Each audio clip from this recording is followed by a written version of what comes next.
नमस्कार, मैं हूं किरण। डेली लाइन के न्यूज फाइल बुलेटिन में आपका स्वागत है।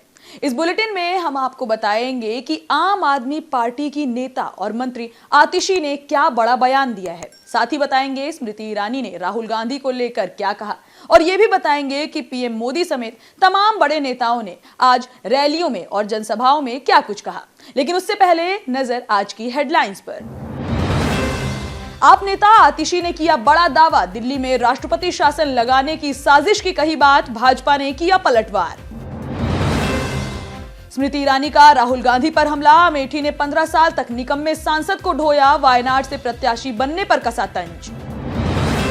ऊधमपुर में गरजे पीएम मोदी, कैराना में सीएम योगी की हुंकार, पीलीभीत में अखिलेश ने जितिन प्रसाद पर लगाया ट्रांसफर पोस्टिंग में घोटाले का आरोप। मोदी पर बयान के बाद पलटी मीसा भारती, कहा मेरे बयान को तोड़ मरोड़ कर किया गया पेश, जो गलती करेगा उस पर कार्रवाई को लेकर कही थी बात। बेंगलुरु के रामेश्वरम कैफे ब्लास्ट मामले में पश्चिम बंगाल से 2 आरोपी गिरफ्तार, बीजेपी बोली आतंकियों की पनाहगार बनता जा रहा है बंगाल। रुक करते हैं पहली खबर का। दिल्ली सरकार में मंत्री और आप नेता आतिशी ने बड़ा बयान दिया है। आतिशी का दावा है कि केजरीवाल की सरकार के खिलाफ राजनीतिक षड्यंत्र रचा जा रहा है। आने वाले कुछ दिनों में भाजपा केंद्र सरकार दिल्ली में राष्ट्रपति शासन लगाने वाली है। आतिशी का साफ कहना है कि सरकार के अधिकारियों ने बैठक में शामिल होना बंद कर दिया है और इसी से साफ होता है कि केजरीवाल सरकार को गिराने और दिल्ली में राष्ट्रपति शासन लागू करने की साजिश की जा रही है।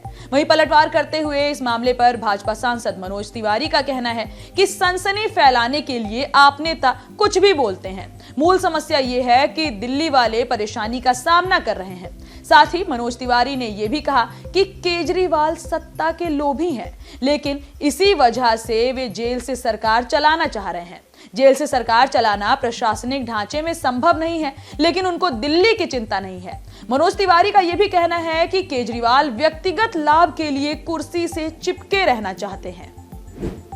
रुक करेंगे अगली खबर का, जहां बीजेपी से अमेठी लोकसभा क्षेत्र की उम्मीदवार स्मृति ईरानी ने राहुल गांधी पर बड़ा हमला बोला है। उनका कहना है कि राहुल गांधी जब अमेठी से चुनाव लड़ते हैं तो यहां बाहर से भी लोग आते हैं। ये चुनाव अमेठी के सम्मान और संरक्षण का चुनाव है। स्मृति ईरानी ने कहा कि जो वायनाड में हो रहा है वो किसी से छुपा नहीं है, लेकिन वो अमेठी में नहीं हो पाएगा। स्मृति ईरानी ने यह भी कहा कि जिस दिन राहुल गांधी ने वायनाड से अपना नामांकन पत्र भरा, उसी दिन उन्होंने लिखकर घोषित कर दिया कि वायनाड उनका परिवार है।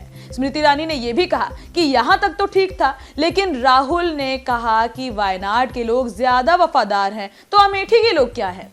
स्मृति ईरानी ने राहुल को घेरते हुए कहा कि राहुल ने अपना परिवार बदल लिया है, इसलिए इस बार का लोकसभा चुनाव अमेठी के सम्मान और संरक्षण का चुनाव है। बढ़ेंगे अगली खबर की ओर, जहां प्रधानमंत्री नरेंद्र मोदी आज जम्मू कश्मीर के ऊधमपुर पहुंचे। यहां उन्होंने चुनावी रैली को संबोधित किया। पीएम ने जम्मू की सरजमी से कहा कि जम्मू कश्मीर में विकास हो रहा है और लोगों में भाजपा के लिए विश्वास बढ़ रहा है। पीएम मोदी ने यह भी कहा कि चुनाव सिर्फ सांसद चुनने तक का नहीं है, बल्कि देश को मजबूत सरकार चुनने का है। वहीं सीएम योगी आदित्यनाथ भी कैराना में रहे, जहां उन्होंने कहा कि अब दंगा करने वालों को पकड़कर उल्टा लटकाकर मिर्ची का छौंका लगा दिया जाता है। दूसरी ओर अखिलेश भी आज पीलीभीत में रहे, जहां उन्होंने कहा कि पीलीभीत का नाम सुनते ही बीजेपी नेताओं का चेहरा पीला हो रहा है।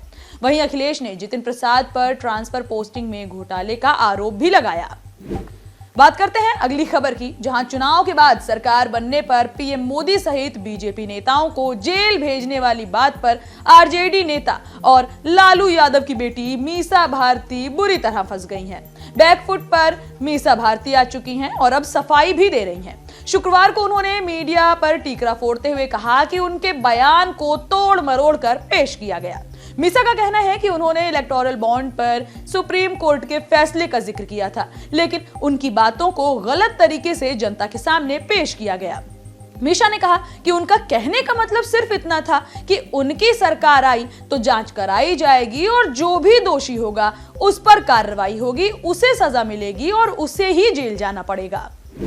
बात करते हैं अगली खबर की, जो कि बेंगलुरु के रामेश्वरम कैफे में हुए धमाके से जुड़ी हुई है। रामेश्वरम कैफे में बम ब्लास्ट के मामले में एनआईए ने 2 आरोपियों को पश्चिम बंगाल से गिरफ्तार किया है। इनकी पहचान अब्दुल मतीन ताहा और मुसाविर शाजीब हुसैन के रूप में हुई है। गिरफ्तारी के बाद से अब मामले में राजनीति भी गर्मा गई है। बीजेपी नेता अमित मालवीय का कहना है कि एनआईए ने रामेश्वरम कैफे ब्लास्ट में जिन 2 मुख्य आरोपियों मुसाविर हुसैन शाजिब और अब्दुल मतीन को पकड़ा है वो कोलकाता से हिरासत में लिए गए हैं। पश्चिम बंगाल ममता बनर्जी के नेतृत्व में आतंकवादियों के लिए एक सुरक्षित पनाहगाह बन गई है। वहीं इस मामले पर पश्चिम बंगाल पुलिस की ओर से भी रिएक्शन सामने आया है। पश्चिम बंगाल पुलिस की ओर से अमित मालवीय की पोस्ट की आलोचना करते हुए जवाब दिया गया है कि अमित मालवीय दावों के उलट फैक्ट है। वहीं बंगाल पुलिस और केंद्रीय खुफिया एजेंसियों के जॉइंट ऑपरेशन के तहत राज्य के पूर्व मेदिनीपुर से रामेश्वरम कैफे ब्लास्ट से इन दोनों संदिग्ध आरोपियों को गिरफ्तार करने की बात पुलिस की ओर से कही गई है। रुक करते हैं अगली खबर का, जहां दिल्ली शराब नीति केस से जुड़े भ्रष्टाचार मामले में पूर्व सीएम केसीआर की बेटी के कविता को दिल्ली की राउज एवेन्यू कोर्ट ने 15 अप्रैल तक सीबीआई की कस्टडी में भेज दिया है। आपको बता दें, सीबीआई कविता से पूछताछ करने के लिए 5 दिन की रिमांड मांग रही थी और सीबीआई का कहना था कि शराब नीति से जुड़ी साजिश का पर्दाफाश करने के लिए कविता को सबूतों का सामना कराने की जरूरत है। उन्होंने आपको रिश्वत के भुगतान के संबंध में संतोषजनक जवाब नहीं दिया। मामले में के कविता के वकील ने सीबीआई के इस एक्शन को अवैध करार दिया है और जांच एजेंसी पर मौलिक अधिकारों के उल्लंघन का आरोप भी लगाया है। कोर्ट ने दोनों पक्षों की दलीलें सुनने के बाद अपना फैसला इस मामले में सुरक्षित रख लिया था, जहां अब के कविता को 15 दिन की रिमांड सीबीआई के हाथों सौंप दी गई है। फिलहाल इस बुलेटिन में इतना ही। देश दुनिया से जुड़ी तमाम खबरों से अपडेटेड रहने के लिए बने रहिए डेली लाइन के साथ ही वीडियो को लाइक करना, शेयर करना और चैनल को सब्सक्राइब करना बिल्कुल ना भूलें।